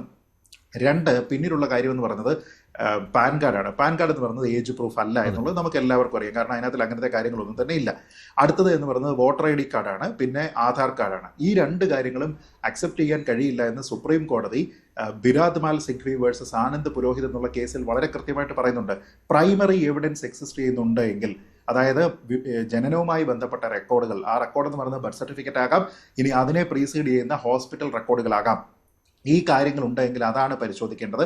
അതിൻ്റെ ആബ്സെൻസിൽ വേണം ആധാർ കാർഡ് പോലെയുള്ള കാര്യങ്ങളെ പരിഗണിക്കാൻ. പക്ഷേ അത് വെരിഫൈ ചെയ്യാനായിട്ട് നിർബന്ധിതമാണ് എന്നാണ് Jarnail Singh versus state of Haryana ഈ കേസിൽ വളരെ കൃത്യമായിട്ട് പറയുന്നുണ്ട്. നിങ്ങൾക്ക് പരിശോധിക്കാൻ കഴിയുന്ന രേഖകൾ എന്തൊക്കെയാണ്? മെട്രിക്കുലേഷൻ, അല്ലെങ്കിൽ അതിൻ്റെ ഇക്വലൻ്റ് ആയിട്ടുള്ള കാര്യങ്ങൾ, മുനിസിപ്പൽ അതോറിറ്റിയിൽ നിന്നുള്ള ബർത്ത് സർട്ടിഫിക്കറ്റ്. പക്ഷേ അവിടെയുമുള്ള പ്രധാനപ്പെട്ട പ്രശ്നം എന്ന് പറഞ്ഞാൽ അതിനെ പ്രീഡേറ്റ് ചെയ്തുകൊണ്ടുള്ള ഒരു ഹോസ്പിറ്റൽ റെക്കോർഡ് ഉണ്ടെങ്കിൽ അത് ആധികാരികമാണ്.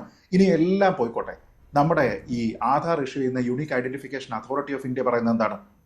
Aadhaar is proof of identity, not a proof of date of birth. അത് അറിയാവുന്ന കാര്യമാണ്. ശരിയാണ് രാഹുൽ, അപ്പോൾ ഇതെല്ലാം അറിയാവുന്ന കാര്യമാണ്. മധ്യപ്രദേശ് സർക്കാർ 2008 ഈ കുട്ടി ജനിച്ചിരിക്കുന്നത് എന്ന് കണ്ടുകൊണ്ടാണല്ലോ, ഹോസ്പിറ്റൽ റെക്കോർഡ് അനുസരിച്ചാണല്ലോ ക്യാൻസൽ ചെയ്തിരിക്കുന്നത്. എന്നിട്ടും നിങ്ങൾ വാദിക്കുകയാണ് പ്രായപൂർത്തിയായി എന്ന്. അന്വേഷണവുമായി സഹകരിക്കുന്നുമില്ല. ആര് സഹകരിക്കുന്നില്ല? ഇത് വെറുകയോടെ മടങ്ങിപ്പോയി മധ്യപ്രദേശ് സർക്കാർ. ഇത് ഏകദേശം വർഷങ്ങൾക്ക് മുമ്പുള്ള നമ്മുടെ മൊണാലിസയുടെ ആധാർ കാർഡാണ്. ഈ വർഷം, അതായത് 2008, ഞാനിപ്പം മഞ്ജുഷ് നയിച്ചിട്ടുണ്ട്. ഈ വർഷങ്ങൾക്ക് മുമ്പുള്ള ആധാർ കാർഡ് സ്കൂളിൽ പഠിക്കുന്ന മൊണാലിസ ഫേക്ക് ചെയ്തു.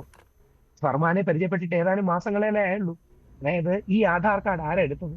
വർഷങ്ങൾക്ക് മുമ്പ് അവരുടെ വീട്ടുകാരല്ലേ എടുത്തത്.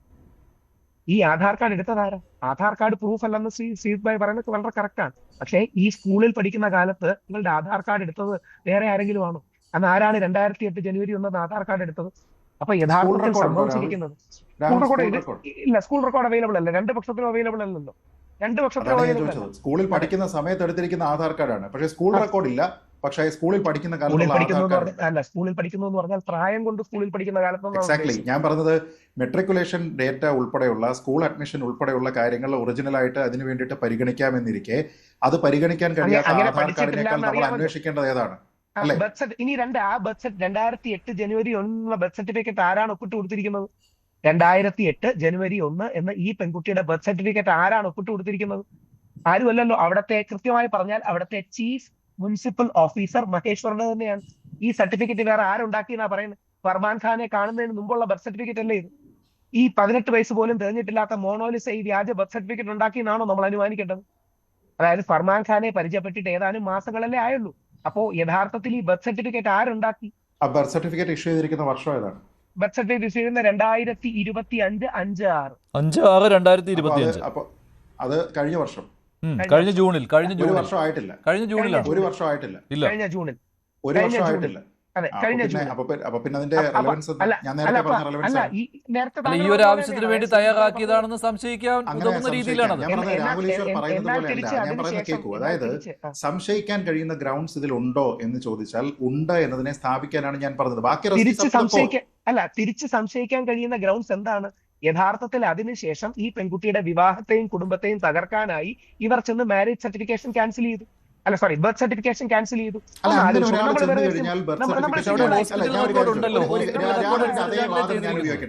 രാഹുലിന്റെ അതേ വാദം ഞാൻ തിരിച്ചുപയോഗിക്കട്ടെ. രാഹുൽ പറയുന്നത് ചില ആൾക്കാർക്ക് സ്വാധീനിച്ചുകൊണ്ട് ഈ ബർത്ത് സർട്ടിഫിക്കറ്റ് ക്യാൻസൽ ചെയ്യാൻ സാധിച്ചു, പക്ഷേ ഇങ്ങനെയുള്ള കാര്യങ്ങളൊക്കെ ക്രിയേറ്റ് ചെയ്യാൻ കഴിയുമോ എന്നാണ്. അങ്ങനെ സ്വാധീനത്തിന്റെ അടിസ്ഥാനത്തിൽ ക്യാൻസൽ ചെയ്യാൻ കഴിയുമെങ്കിൽ അതേ വാദം ഉപയോഗിച്ചുകൊണ്ട് സ്വാധീനത്തിന്റെ അടിസ്ഥാനത്തിൽ ക്രിയേറ്റ് ചെയ്യുകയും അത് ഒരു വർഷം പോലും ആയിട്ടില്ല, ഇതിന് തൊട്ട് മുമ്പ് ക്രിയേറ്റ് ചെയ്താണെന്നുള്ള ഒരു വാദം പറഞ്ഞാൽ ലോജിക്കൽ അല്ലേ? കൃത്യമായ മറുപടി പറയാം. മോണോലിസ എന്ന് പറയുന്ന നമ്മുടെ പലരുടെയും ഭാഷയിൽ 18 തികയാത്തൊരു കുട്ടി ആധാർ കാർഡും പാൻ കാർഡും ബർത്ത് സർട്ടിഫിക്കറ്റും ഇലക്ട്രോണൽ ഐഡിയും ഫേക്ക് ചെയ്തു എന്നാണോ നമ്മൾ അനുമാനിക്കേണ്ടത്? ഫർമാൻ ഖാനെ കാണുന്നതിന് മുമ്പുള്ള ആധാർ കാർഡ് അടക്കം മോണോലിസയുടെ ഇരിപ്പില്ലേ? ഫർമാൻ ഖാൻ വന്നിട്ട് ഏതാനും മാസങ്ങളല്ലേ ആയുള്ളൂ. അങ്ങനെയാണെങ്കിൽ ആ കുട്ടിയുടെ അച്ഛനും അമ്മയും സ്വന്തം മകളെ തള്ളി പറയുന്നു എന്നാണോ നമ്മൾ അനുമാനിക്കേണ്ടത്? ആ കുട്ടി ഈ കല്യാണം പ്രണയ വിവാഹത്തിൽ പലപ്പോഴും വീട്ടുകാർ ഇരുപക്ഷത്താകാറില്ലേ, പല പക്ഷത്താകാറില്ലേ? പക്ഷെ എന്തുകൊണ്ട് ആരും പ്രായത്തിന്റെ കാര്യത്തിൽ പറയാറില്ല? ഈ പെൺകുട്ടിയുടെ അച്ഛനും കൂടെ അല്ലേ കേരളത്തിൽ വന്നത്? പോലീസ് സ്റ്റേഷനിൽ പോയത് ഈ പെൺകുട്ടിയുടെ അച്ഛനും കൂടെ അല്ലേ?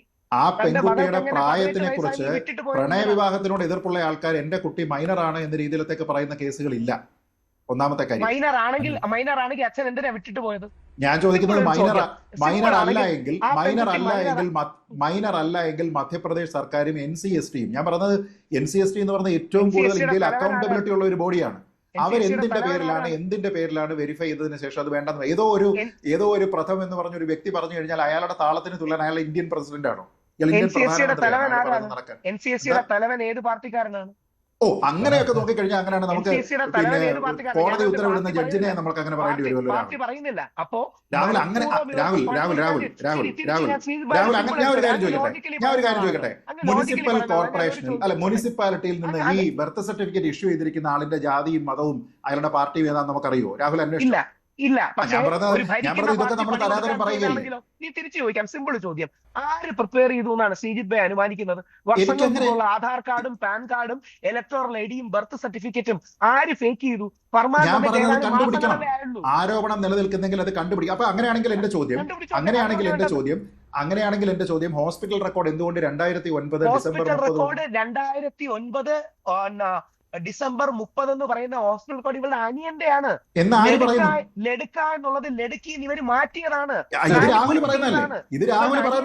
ഇവരുടെ അനിയന്റെ ഒരു തിരിച്ചു ചോദിച്ചോട്ടെ, ഒരു വീട്ടിൽ ഒരേ പ്രായമുള്ള 2 കുട്ടികൾ വേറെ വേറെ കാലത്തുണ്ടാവും? അല്ല, ഒരേ പ്രായമാണെന്ന് രാഹുൽ പറയല്ലേ? എന്റെ സംശയം എന്ന് പറഞ്ഞാൽ ഇതൊക്കെ അന്വേഷിക്കുന്നതിന് വേണ്ടിയാണല്ലോ, അല്ല ഇതെല്ലാം അന്വേഷിക്കുന്നതിന് വേണ്ടിയാണല്ലോ മധ്യപ്രദേശ് പോലീസ് വന്നത്. ഇതെല്ലാം അന്വേഷിക്കുന്നതിന് വേണ്ടി മധ്യപ്രദേശ് പോലീസ് വരുന്നു.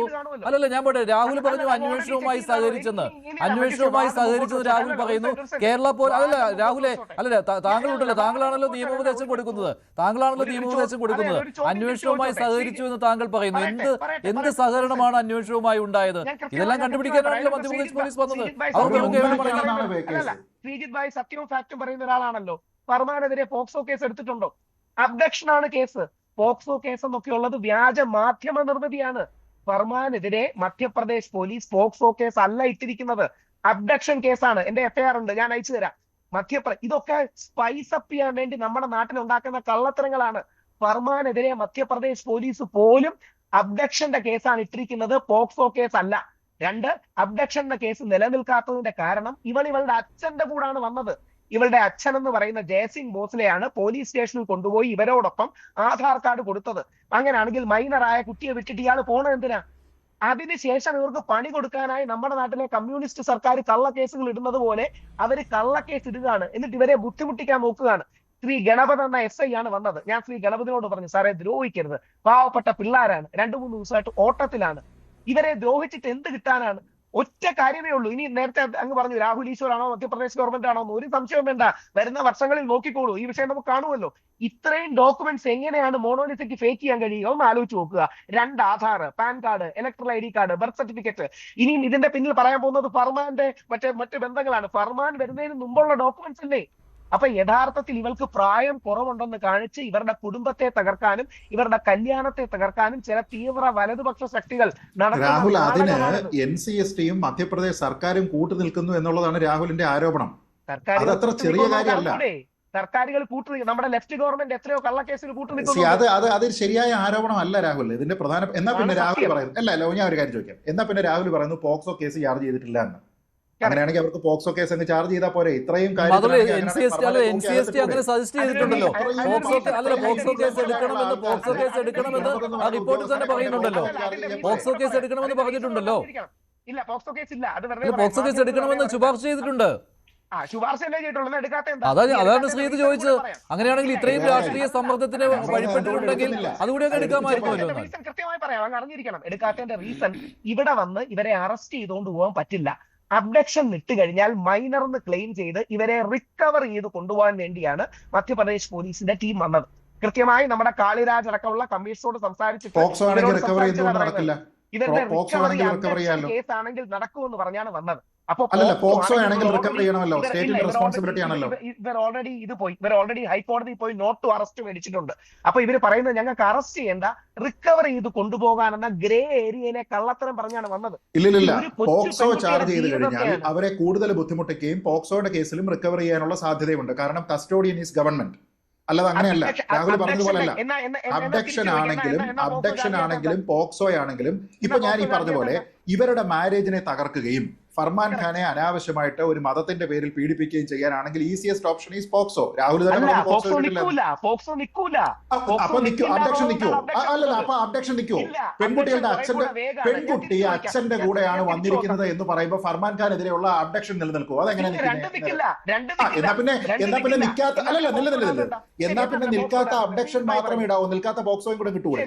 അതോ നിൽക്കാത്ത ഒരെണ്ണം മാത്രമേ മധ്യപ്രദേശ് പോലീസ് ഇടൂ എന്നാണ് ഞാൻ ചോദിക്കുന്നത്. അതാണ് രാഹുൽ പറയുന്നത്. അത് എന്റെ ചോദ്യമാണ്. അല്ലല്ല, എന്റെ ചോദ്യമാണ്. രാഹുൽ പറയുന്നത് അങ്ങനെ.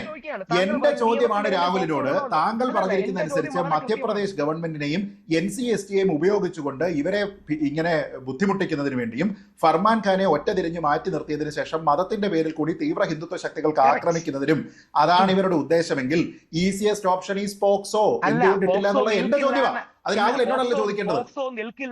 അങ്ങനെയാണെങ്കിൽ അബ്ഡക്ഷൻ നിലനിൽക്കുവോ? അങ്ങനെയാണെങ്കിൽ അബ്ഡക്ഷൻ നിലനിൽക്കുവോ? എന്നാ പിന്നെ നിൽക്കാത്ത രണ്ടോട്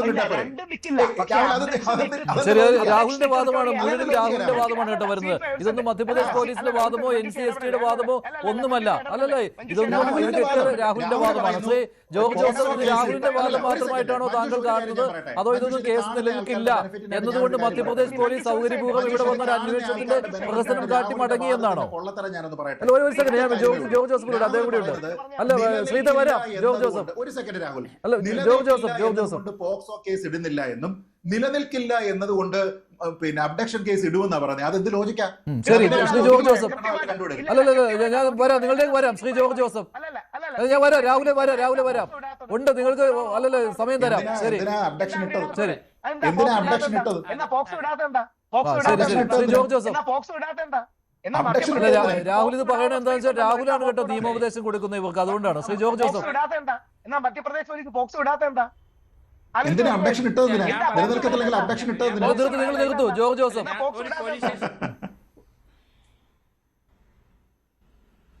ഒരു പോലീസ് സ്റ്റേഷനില് ഒരാളൊരു കൊച്ചിനെ വന്ന് മിസ്സാന്ന് പറയുമ്പം അന്നേരം റേപ്പ് ഒരു സെക്ഷൻ ഇടില്ല, തട്ടിക്കൊണ്ടുപോയി എന്നുള്ളത്. അത് അബ്ഡക്ഷൻ മാത്രമേ ഇടുകയുള്ളൂ. അതിനുശേഷം പിന്നീടാണ് ഈ പോക്സോ അനുസരിച്ചുള്ള കേസുകൾ ഉണ്ടോ ഇല്ലെന്നൊക്കെ പിന്നീടല്ലേ വരുന്നത്. അപ്പോൾ ഇനിഷ്യലായിട്ട് അബ്ഡക്ഷൻ കേസ് FIR എടുത്തു കഴിഞ്ഞാൽ അവർ അത് വെരിഫൈ ചെയ്തിട്ട് ആ കുട്ടിയുടെ ഡേറ്റ് ഓഫ് ബർത്ത് എല്ലാം കണ്ടുപിടിക്കണം. അന്നേരം ആ വിവരങ്ങളെല്ലാം വെരിഫൈ ശേഷം മാത്രമേ ഈ ഒഫൻസ് എല്ലാം നിലനിൽക്കുള്ളൂ. അപ്പൊ അങ്ങനെയാണെങ്കിൽ ഈ കുട്ടി റേപ്പിലോട്ട് വന്നു കഴിഞ്ഞെന്നാണ് ഞാൻ പറയുന്നത്. ഇപ്പം തൽക്കാലത്തെ തടസ്സം നിന്നിട്ടുണ്ട്. അത് മെയ് 20 കഴിഞ്ഞ് അതങ്ങ് റിലീസ് ഇല്ല. അത് ആ തുടക്കത്തിൽ ഇല്ല, അതങ്ങനെ പരാതി പറയുന്നില്ലല്ലോ. കൊച്ചിനെ തട്ടിക്കൊണ്ട് പോയെന്നില്ല, അതൊരിക്കലും പോലീസ് വിടത്തില്ല. നമുക്ക് കള്ളം പറയുന്നതിന് മധ്യപ്രദേശ് പോലീസിന്റെ കാര്യം പറയണം. കള്ളം പറയുന്നതിന് തട്ടിക്കൊണ്ടുപോയെന്ന് പറഞ്ഞ ഡേറ്റിന് ശേഷമാണ് അച്ഛന്റെ കൂടെ കേരളത്തിൽ വരുന്നത്. ഇല്ല, അതെന്ത് അതെ ഇത് നമുക്ക് ഏതായാലും രാഹുലിന്റെ വാദഗതികളെല്ലാം പൊളിയുമെന്ന് എനിക്ക് തോന്നുന്നു. നമുക്ക് വരട്ടെ, നമുക്ക് വെയിറ്റ് ചെയ്യാം. നമുക്ക് അതിന് കൗണ്ടർ ചെയ്യാൻ ഇപ്പൊ എന്തെങ്കിലും മെറ്റീരിയൽ ഒന്നുമില്ല.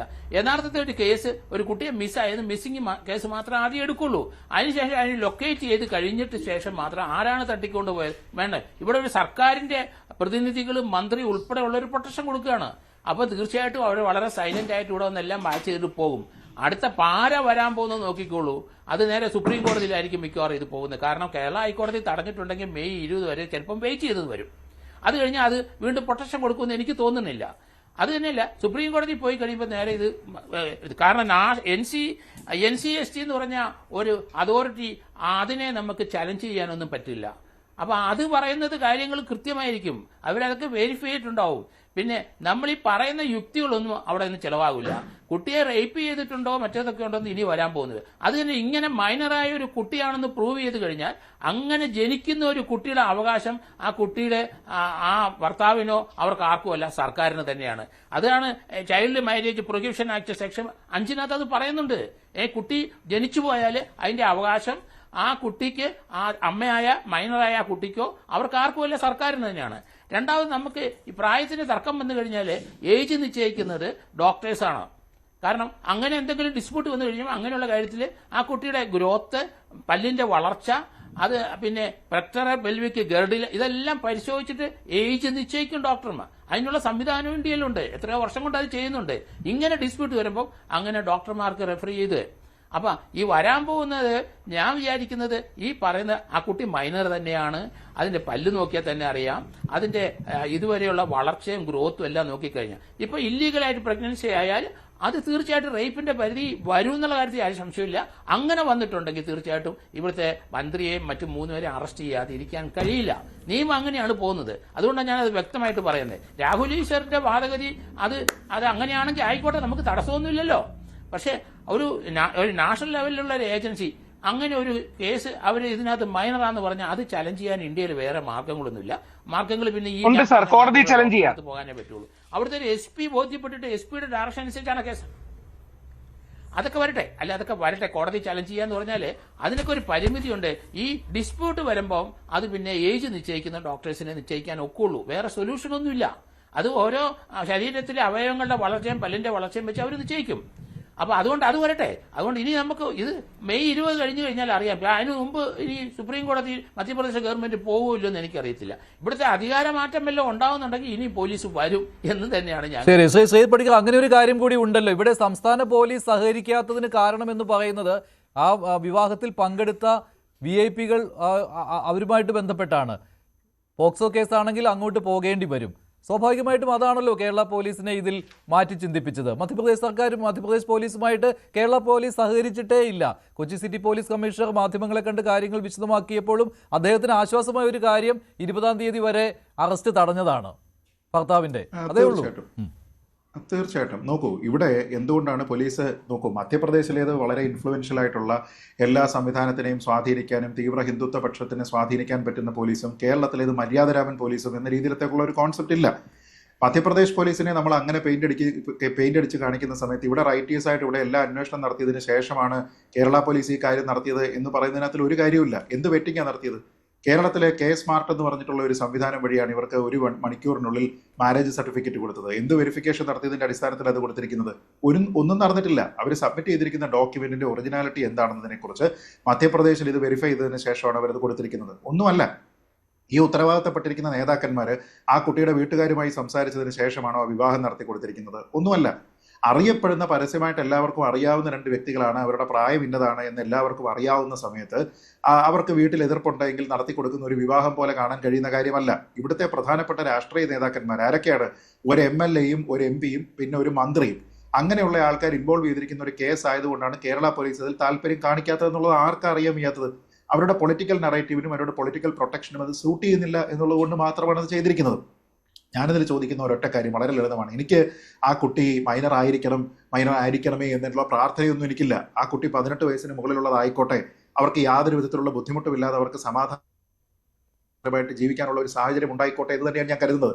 പക്ഷേ ഒരു ആരോപണം ഉണ്ടാകുന്ന സമയത്ത്, ആ ആരോപണം ആ കുട്ടിയുടെ മാതാപിതാക്കളിൽ നിന്നുണ്ടാകുന്ന സമയത്ത് അതുമായി ബന്ധപ്പെട്ട് ഇന്ത്യയിലെ ഏറ്റവും പ്രധാനപ്പെട്ട ട്രസ്റ്റ് ചെയ്യാൻ പറ്റുന്ന 2 ഏജൻസികൾ, ഒന്നൊരു സംസ്ഥാന സർക്കാർ, ഒന്ന് കേന്ദ്ര ട്രൈബൽ കമ്മീഷൻ, ഈ 2 ആൾക്കാർ, ഈ 2 ഏജൻസികൾ, ഈ 2 എൻറ്റിറ്റികൾ ഡോക്യുമെന്റ് വെറ്റ് ചെയ്തതിനു ശേഷം തീരുമാനങ്ങൾ എടുത്തിരിക്കുന്ന പോക്സോ കേസ് ചാർജ് ചെയ്യൂ എന്ന് പറഞ്ഞിരിക്കുന്ന ഒരു സാഹചര്യത്തിൽ നമ്മളൊരു നറേറ്റീവിനെ, ഒരു സോഷ്യൽ മീഡിയ നറേറ്റീവിനെയാണോ വിശ്വസിക്കേണ്ടത് അതോ കോടതിയാണോ എന്ന് ചോദിച്ചാൽ കോടതിയെ തന്നെയാണ്. അക്കാര്യത്തിൽ ഒരു തർക്കവുമില്ല. കോടതി ഇപ്പോൾ ഇതിനകത്തിൽ പ്രൈമറി ഘട്ടത്തിൽ നടത്തിയിരിക്കുന്ന കേവല ഒബ്സർവേഷൻസ് ആണ്, ആ കേസിന്റെ മെറിറ്റിലേക്ക് പോയിട്ടേ ഇല്ല. അങ്ങനെയുള്ള ഒരു സാഹചര്യത്തിൽ നമുക്കതിനെ ഈ ഒരു സ്റ്റേജിൽ വെച്ചിട്ട് നമുക്കതിനെ ജഡ്ജ് ചെയ്യാനായിട്ട് പറ്റുന്നില്ല. വളരെ വാലിഡ് ആയിട്ടുള്ള കാര്യമുണ്ടോ എന്ന് ചോദിച്ചാൽ ഉണ്ട്.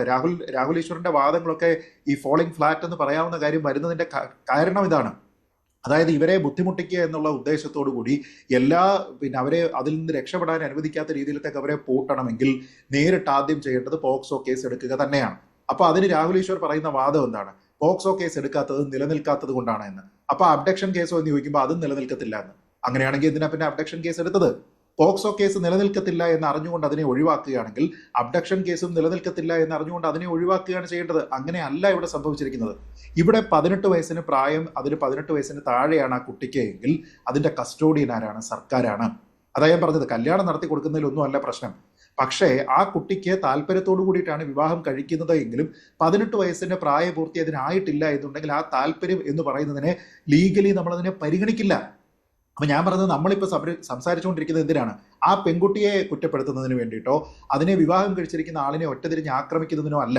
മറിച്ച് 18 വയസ്സ് പ്രായം ആ കുട്ടിക്ക് ആയിട്ടില്ല എങ്കിൽ സൊസൈറ്റി എന്ന രീതിയിൽ ആ കുട്ടിയുടെ ഭാഗത്ത്, അതിന്റെ താല്പര്യം മറ്റൊന്നാണ് എങ്കിലും ആ കുട്ടിയുടെ ഭാഗത്ത് നിന്നുകൊണ്ട് അതിന്റെ താല്പര്യത്തിന് വേണ്ടി പ്രവർത്തിക്കുക എന്നുള്ള ധാർമ്മിക ഉത്തരവാദിത്വം ആസ് എ സൊസൈറ്റി നമുക്ക് എല്ലാവർക്കും ഉള്ളത് കൊണ്ടാണ്.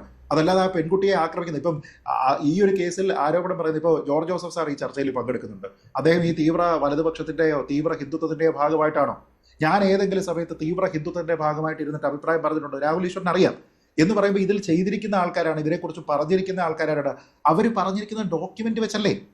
ഞാൻ പറഞ്ഞ അക്സെപ്റ്റബിൾ ആയിട്ടുള്ള ഡോക്യുമെന്റും അക്സെപ്റ്റബിൾ അല്ലാത്ത ഡോക്യുമെന്റുകളും തമ്മിലുള്ള വ്യത്യാസമുണ്ട്.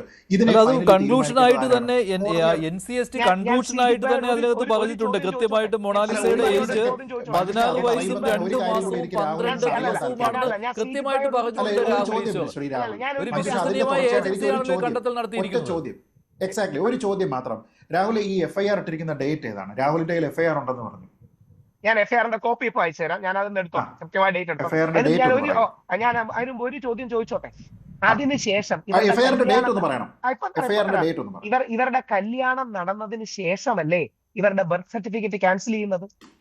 അതെ. അപ്പൊ കല്യാണം നടക്കുന്ന ഡേറ്റിൽ നിയമപരമായി മധ്യപ്രദേശ് കൊടുത്ത ബർത്ത് ഡേറ്റ് പ്രകാരം ഈ കുട്ടിക്ക് 18 വയസ്സായില്ലേ? അങ്ങനെയാണെങ്കിൽ ജോർജ് ജോസഫ് സാറ് പറഞ്ഞതുപോലെ A റഹീമിനോ ഗോവിന്ദ ഭാഷണോ എന്തെങ്കിലും പ്രശ്നമുണ്ടോ? അല്ല, വ്യാജമാണ്. ആ സർട്ടിഫിക്കറ്റ് വ്യാജമായി ഉണ്ടാക്കിയതാണെന്ന് കണ്ടെത്തിയല്ലേ ക്യാൻസൽ ചെയ്തത്? ഇല്ല. അല്ല, നിങ്ങൾ ഒരു കാര്യം ചെയ്യുന്ന സമയത്ത് നിങ്ങളുടെ ഉത്തരവാദിത്തമാണ് അത് എൻഷുർ ചെയ്യുക എന്നുള്ളത് അല്ലേ? അവരുടെ മധ്യപ്രദേശിന്റെ വാലിഡ് ആയ ബർത്ത് സർട്ടിഫിക്കറ്റ് ആയിരുന്നില്ല ഈ കുട്ടിയുടെ കയ്യിൽ ഇരുന്നത്. അത് ആര് വെരിഫൈ ചെയ്തു?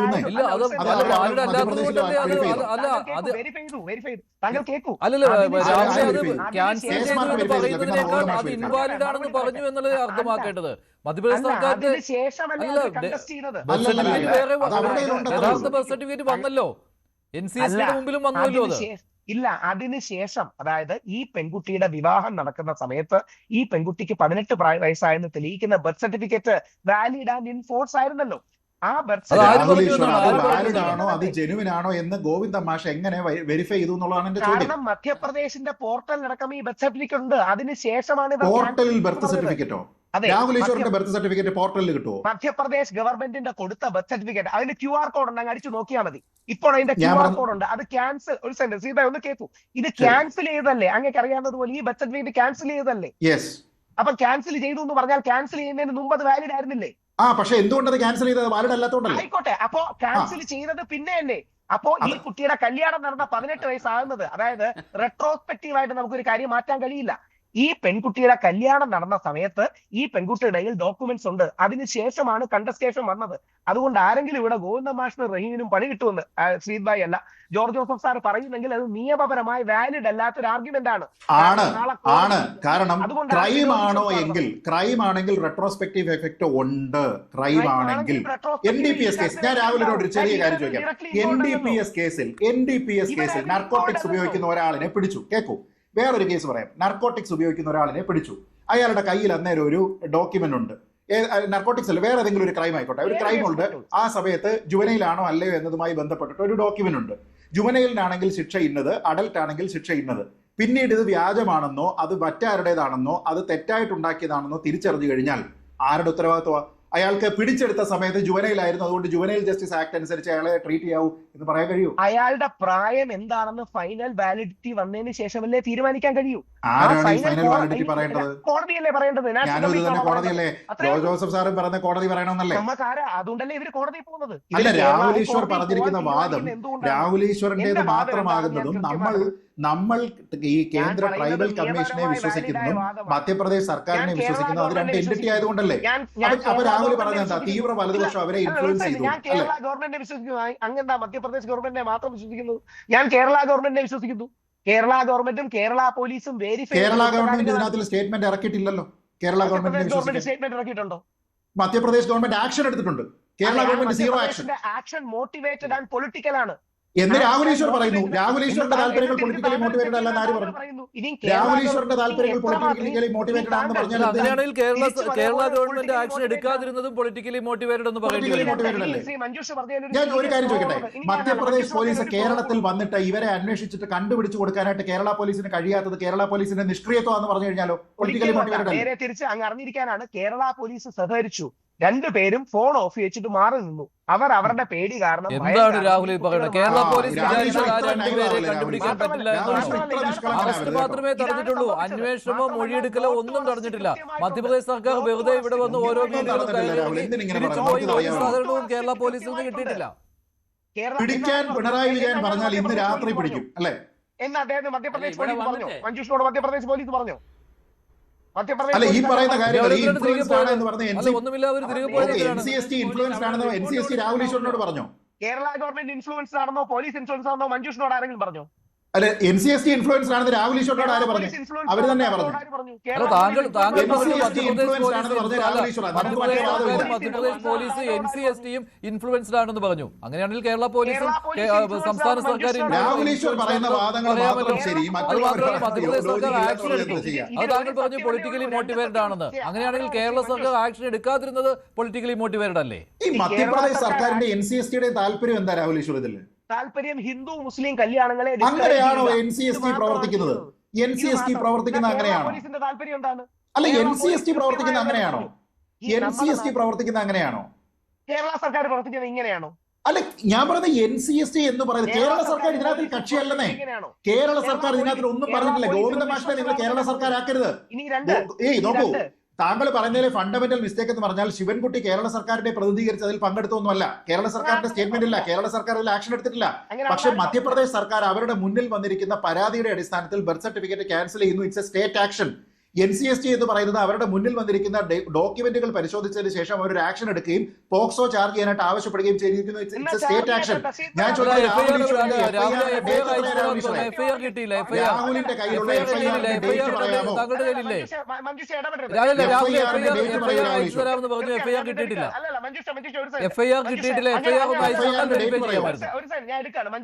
ഒരു കാര്യം കൂടെ, അങ്ങനെ സീറ്റ് ബൈ പറയുമ്പോഴത്തേക്ക് ഞാൻ എടുക്കാം.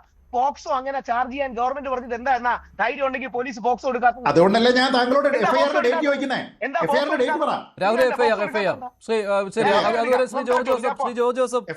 പറ. രാഹുൽ വീണ്ടും ആ വാദം ഉന്നയിക്കുകയാണ്. പോക്സോ കേസ് എടുത്തിട്ടില്ല, എന്തുകൊണ്ട് എടുത്തില്ല? എഫ്ഐആറിന്റെ ഡേറ്റ് പറയൂ. NCST പറഞ്ഞതാണല്ലോ എടുക്കാനെന്ന്. എഫ്ഐആറിന്റെ ഡേറ്റ് പറയൂ രാഹുൽ. ശ്രീ ജോർജ് ജോസഫ്. അല്ല, അതിനകത്ത്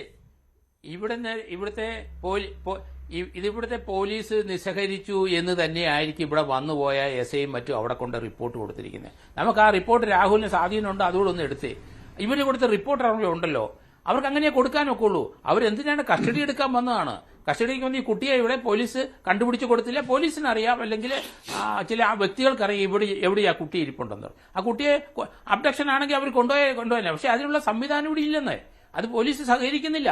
അതുകൊണ്ടാണ് അതുകൊണ്ടാണ് പറഞ്ഞ ആ റിപ്പോർട്ടിനകത്ത് തീർച്ചയായിട്ടും കാണും എന്താണ് ഇവിടെ സംഭവിച്ചതെന്നുള്ളത്. അവിടുത്തെ SIയും പാർട്ടിയും വന്ന് ആ കുട്ടിയെ കൂട്ടിക്കൊണ്ടുപോകാൻ ഇവിടെ വന്നതാണ്. പക്ഷെ അതൊന്നും ഇവിടെ നടന്നില്ല. അതുകൊണ്ട് അടുത്തുകൊണ്ട് ഇവിടുത്തെ ഈ മെയ് 20 അതിന് മുമ്പെങ്കിലും ചിലപ്പോൾ സുപ്രീം കോടതി മാറ്റർ പോകും. നമ്മൾ വിചാരിക്കുന്ന പോലെയല്ല. അതിനകത്ത് ഒരു രാഷ്ട്രീയമോ അല്ലെങ്കിൽ ഇവിടെ എന്തിനാണ് ഈ നമ്മുടെ നാട്ടിലെ കേരളത്തിലെ ഒരു സ്ത്രീയും പുരുഷനും അല്ലാത്ത അവർ രണ്ടുപേരെ 2 സ്റ്റേറ്റിൽ ഇന്ത്യയിലുള്ളവരെ മിശ്രവാഹം നടത്താനായിട്ട് ഇവിടെ എന്തിനാണ് ഇത്ര ഉന്നതരായ അതിന് ശ്രമിച്ചതെന്തിനാണ്? നമുക്ക് അതിന്റെ ആവശ്യം ഉണ്ടായിരുന്നോന്ന്, ഈ പുലിവാല് കയറി പിടിക്കേണ്ട ആവശ്യം ഉണ്ടോന്ന് ഞാൻ ചോദിക്കുന്നത്. അതൊക്കെ എനിക്ക് മനസ്സിലാകുന്നില്ല. അപ്പൊ അതിനൊക്കെ പ്രത്യേക ഇൻട്രസ്റ്റ് ഉണ്ടാവും. അത് ആര് മുഖേനയാണ് ഇവരെ ഇങ്ങോട്ട് കൂട്ടിക്കൊണ്ട് വന്നത്? കേരളം എന്താ വലിയ സംഭവമാണെന്ന് തെളിയിക്കാൻ വേണ്ടിയിട്ടല്ലേ ഇങ്ങനെയൊക്കെ കാണിക്കുന്നത്. അപ്പൊ അതിന് ഒരു പിന്തുണ കൊടുത്തവർ തീർച്ചയായിട്ടും ഉന്നതരായ ആൾക്കാർ തന്നെയാണ്. പക്ഷെ അതൊക്കെ ഇലക്ഷന്റെ ഭാഗത്ത് വെച്ച് ഉണ്ടായതാണെന്ന് എനിക്ക് തോന്നുന്നത്. കാരണം ഇവിടെ അവർക്ക് ഒന്നും വേണ്ട. സുപ്രീം കോടതിയിൽ ഇപ്പം ചില ജസ്റ്റിസിന്റെ ചില റിമാർക്കുകളുണ്ടല്ലോ, ദൈവവിശ്വാസം ഇല്ലാത്തവര് എന്തിനാണ് ശബരിമലയുടെ കേസിനകത്ത് കക്ഷി ചേരാൻ വരുന്നതെന്ന് ഇന്നലെ പറഞ്ഞിരിക്കുകയാണ് അവിടെ. അപ്പൊ ഈശ്വരവിശ്വാസം ഉണ്ടെങ്കിൽ മാത്രം മതിയല്ലോ. ഈശ്വരവിശ്വാസം ഇല്ലാത്ത ഒരാളെ എന്തിനാണ് ശബരിമലയിലെ ഇവിടെ പ്രസിഡന്റാക്കി വെക്കുന്നത്, ദേവസ്വം ബോർഡ് പ്രസിഡന്റാക്കി വെക്കുന്നത്? എനിക്കിത് മനസ്സിലാകുന്നില്ല. അതുകൊണ്ടാണ് ഞാൻ ഇപ്പോൾ അത് എടുത്തിട്ടത്. അതുകൊണ്ട് ഇവിടുത്തെ പ്രവൃത്തി, ഇവിടുത്തെ ഗവൺമെന്റ് ചെയ്ത പ്രവൃത്തി അത് മധ്യപ്രദേശ് ഗവൺമെന്റ് അംഗീകരിക്കാൻ പോകുന്നില്ല. ആ കുട്ടിയുടെ ഡേറ്റ് ഓഫ് ബർത്ത് അത് അവിടെ തീരുമാനിക്കും. അത് കേരള ഗവൺമെന്റ് അല്ല തീരുമാനിക്കുന്നത്. അതിന് നമ്മൾ കിടന്ന് അങ്ങോട്ടും ഇങ്ങോട്ടും ഈ കാര്യം പറയേണ്ട ഒരു ആവശ്യമില്ല. അത് അവിടുത്തെ ഗവൺമെന്റ് തിരിക്കുന്നത്, അത് സുപ്രീം കോടതി വരെ അവിടെ അക്സെപ്റ്റ് ചെയ്യുകയും ചെയ്യും. ശ്രീജിത് പണിക്കർ രാഹുൽ ഇപ്പോൾ പറയുന്ന പോക്സോ കേസ് ശ്രീജിത് ഭായ് ചോദിച്ച ഡേറ്റ് ഞാൻ ശ്രീ മഞ്ജുഷ് ആദ്യം അയക്കാൻ ശ്രീജിത് ഭായിക്ക് അയക്കുന്നതായിരിക്കും. 25/3/2026. എക്സാക്ട്ലി. അതായത് ഫസ്റ്റ് FIR ആണത്. അതായത് ഈ കേസിൽ ചാർജ് ചെയ്തിരിക്കുന്ന ആദ്യത്തെ FIR 10-ാം തീയതി, ഏപ്രിൽ മാസം 9-ാം തീയതിയും 10-ാം തീയതിയുമുള്ള ഡേറ്റുകളിൽ ഒന്നിലാണ് NCST പോക്സോ ചാർജ് ചെയ്യാനായിട്ട് അഡ്വൈസ് ചെയ്യുന്നത്. താങ്കൾ പറഞ്ഞിരിക്കുന്നത് അതിനേക്കാൾ 2 ആഴ്ച മുമ്പുള്ള FIR ഡേറ്റ് ആണ്. അന്നത് എടുത്തിരുന്നില്ല. ഇത് എടുത്തിരിക്കുന്നത് NDTV റിപ്പോർട്ട് ചെയ്തിരിക്കുന്ന ഖർഗോൺ ഡിസ്ട്രിക്റ്റിൽ വെച്ചിട്ട് പോക്സോ കേസ് പിന്നീടാണ്. അതായത് ഏപ്രിൽ 9-10 റെക്കമെൻഡ് ചെയ്തിരിക്കുന്നത്. ഇതിനാണ് ഞാൻ ഇത്രയും നേരം ചാർജ് ചെയ്തല്ലേ ശ്രീത. ഒരു കാര്യം കൂടി, ആ FIRലെ ചാർജ് വരുന്നത് POCSO act along with charges four criminal conspiracy, unlawful marriage, BNS and SC/ST act അല്ലേ? അതെനിക്കറിയില്ല.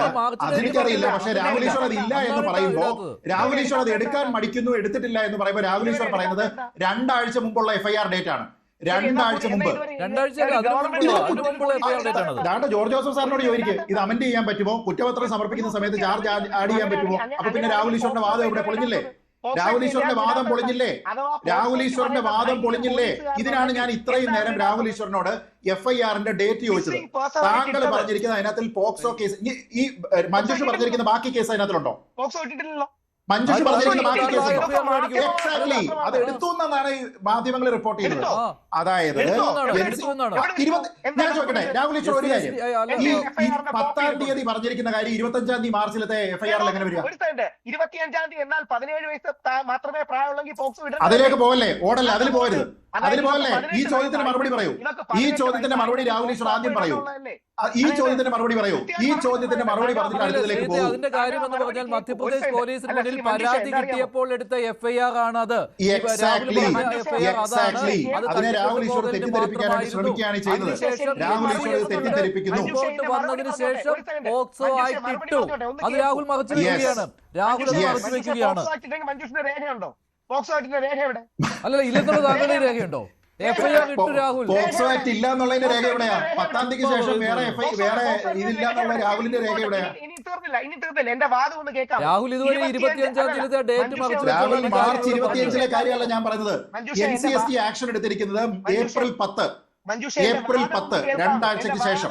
കേൾക്കാമോ? ഇത് കള്ളക്കേസാണ് പറയുന്നതിന്റെ ഏറ്റവും വലിയ തെളിവെന്താ? ഇതിന് രാഹുലിന് മറുപടി ഇല്ല. രാഹുലിന്റെ വാദം പൊളിഞ്ഞു. ഇനി അടുത്തതിലേക്ക് പോകാം. കൃത്യമായിട്ട് താങ്കൾക്ക് ഇല്ലാത്ത കൃത്യമായിട്ട് പറയാം. 25/3/2026 മിസ്സിംഗ് പേഴ്സൺ കംപ്ലൈന്റ് ആണ് കൊടുത്തിരിക്കുന്നത്.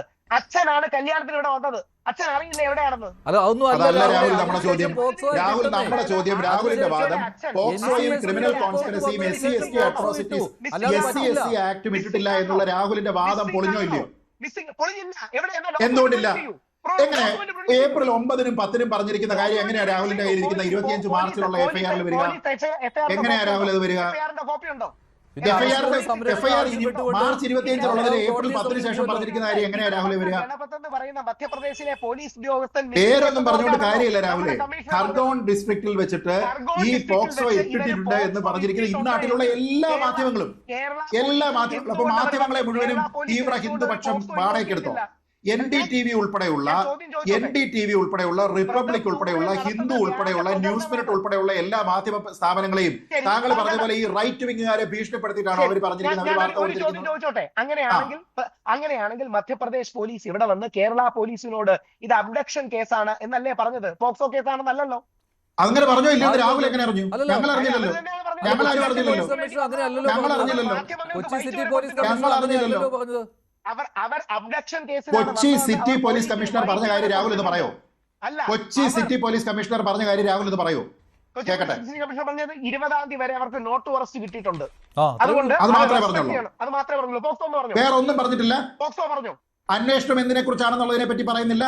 പറയുന്നുണ്ടോ? എന്ത് കാര്യത്തിനാ അവര് കോൺടാക്ട് ചെയ്യുന്നത്? എന്ത് കാര്യത്തിനാ രാഹുലെ കോൺടാക്ട് ചെയ്യുന്നത്? രാഹുൽ വെറുതെ ഇങ്ങനെ നടിക്കരുത്. രാഹുൽ വെറുതെ ഇങ്ങനെ നടിക്കരുത്. രാഹുൽ നോക്കൂ, ഏപ്രിൽ 9-നും 10-നും ഉള്ള കാര്യത്തിൽ മാർച്ച് 25-ന് ഇട്ടിരിക്കുന്ന എഫ്ഐആറിൽ ആ വകുപ്പ് ഉണ്ടാകണമെന്ന് രാഹുൽ ഇത്രയും നേരം ബാധിച്ചത് പൊളിഞ്ഞില്ലേ? രാഹുൽ ഞാൻ ചോദിക്കുന്ന കാപട്യം നമ്മൾ എന്തിനാ കാണിക്കുന്നത്? രാഹുൽ റൈറ്റീസ് ആയിട്ട് ഒരു നിലപാടെടുക്കുന്നുണ്ടെങ്കിൽ അതിൽ ഒരു സെക്കൻഡ്.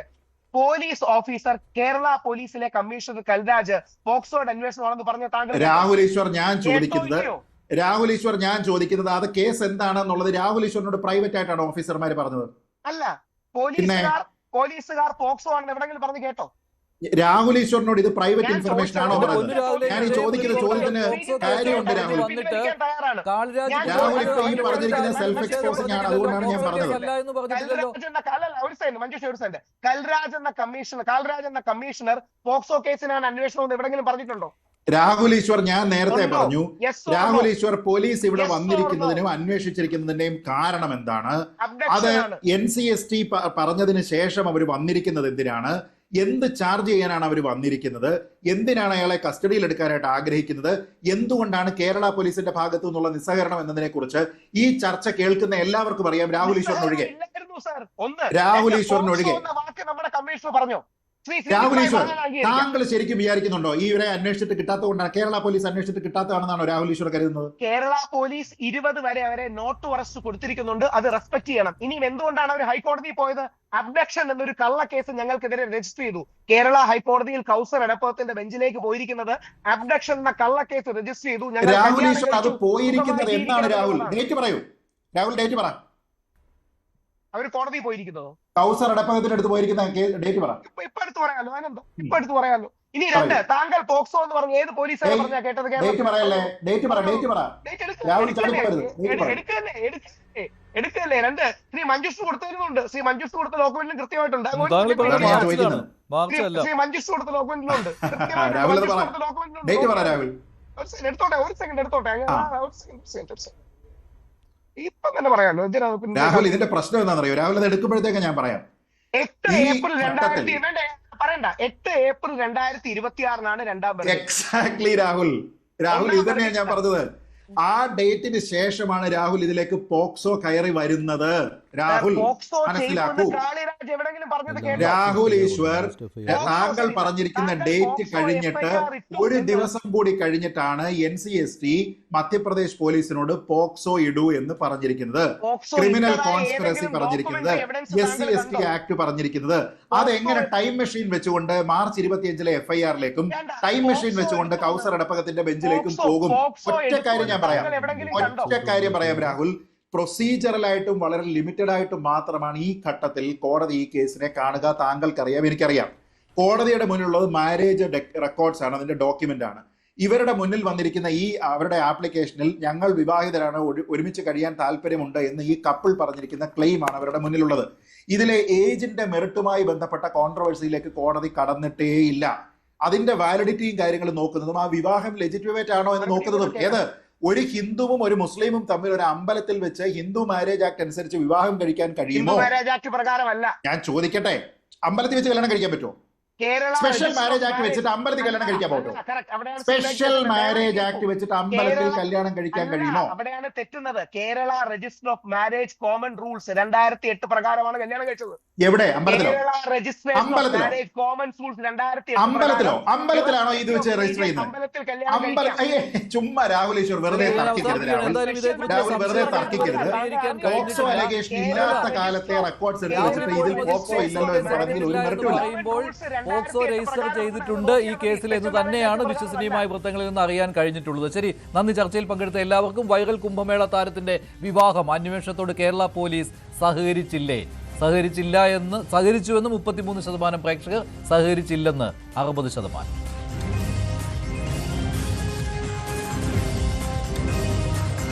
വേണ്ടിപ്പറ്റ് അവസാനിക്കുന്നു. നന്ദി, നമസ്കാരം.